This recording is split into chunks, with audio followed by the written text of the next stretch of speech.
Did you know that you have 5 assets already in your hands that can help you to create wealth, not only in your bank account, but also in every area in your life? The question is, are you building these assets or are you squandering them? So let's just jump right in with asset number one. And asset number one is your mindset. And there's 2 parts to this, but wealth starts in your mind, and you cannot ever have achieved any kind of wealth in your life if it doesn't start right here. And there's this will fall into several different pockets. Okay, so the first one is there's the people in this group who've decided, well, it just takes too much effort. It's too hard. I have to get out of my comfort zone. It's not attainable for me. So they have already made a choice. They've chosen, well, I'm going to stay in my comfort zone. The thing is wealth is never going to be attained in your comfort zone. Wealth is always going to be on the other side of your comfort zone. So, these people who've made this choice, wealth is not going to be for them, because wealth is always going to be on the other side of where they're comfortable at. And then there's this other bucket of people. And these are the type of people who have decided they're not worthy of it. And what your job is to figure out, and some of you may probably already know this, but why do you feel that way? At what area or point in time in your life did you decide that you're not worthy to have wealth? And then you have to rewrite that script. You have to flip that script. Change your limiting beliefs and rewrite your story, because let me tell you, you are definitely worthy of wealth. You just have to believe it right here. And then there's another bucket of people, and these are the people who have decided that it's not spiritual to have wealth.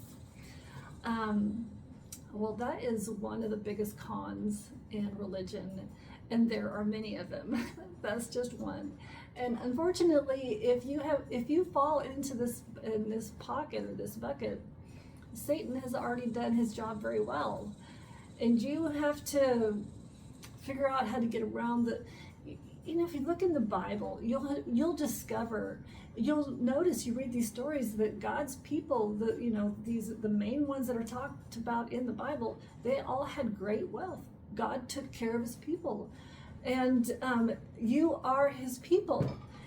God is a king, and what kind of a kingdom has poor people in it? Does that glorify his name? It absolutely does not. So you have to change your mindset on wealth, and whether or not it's for you, it is a choice. So that is the mindset part of it. Now, the second part of it is personal development. And what I mean by this in context of growing your mind. So you have to be, and there's this saying that I'm sure all of us have heard, and it's called learners are earners. And this is the absolute truth. A lot of us, we get out of school, we shut those books, and we never open them again. We do not continue to grow our minds to our knowledge and our understanding and our skill sets. We just walk away from it. We're not going to open another book.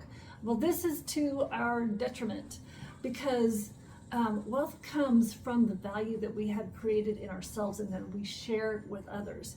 If we want to create wealth in our lives, we have to be able to share that value with others, and those others have to be able to see that value in us so that they are willing to open their pocketbooks, because we have value that we can give them.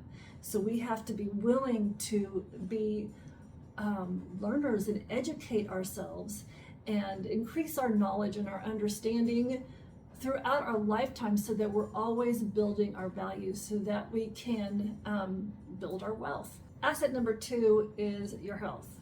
If you can't be productive if you never feel well, if you're sluggish, you have no energy, if you have brain fog, if you're overweight, that slows you down, that zaps your energy. If you just never feel well, you're never going to be able to produce, to be productive, for your mind to work well. And when it comes to your health, it is an asset, and you need to do the basics. What are the basics? The basics are good nutrition. Most of us know what this is, and we could change our diets. We're just choosing not to. Fortunately, some of us don't know what it is, but choose to eat the foods that are going to fuel you so that you can be productive, so that you can feel well. You need to exercise. You need to move daily. You need to be out in the sunshine and nature. You need to get the full amount of sleep that you need to do, because this actually helps to protect your brain and for your brain to work well. It heals your brain so that you can be more productive the next day.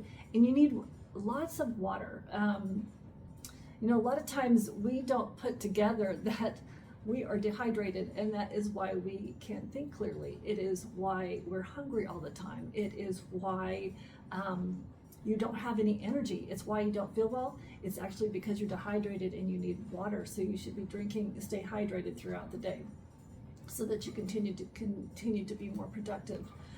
The third asset is your circle, your relationships, the people who you have around you. They're either dragging you down or they're lifting you up, and you have to decide, if you want to have anchors in your life that are always going to keep you, pulling you out of the path that you have, or do you want the people who are going to be lifting you up and pushing you forward?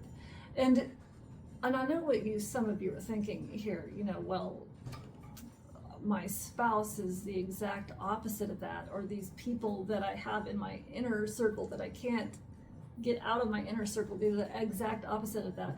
Well, if that is the case, your mindset has to be on point.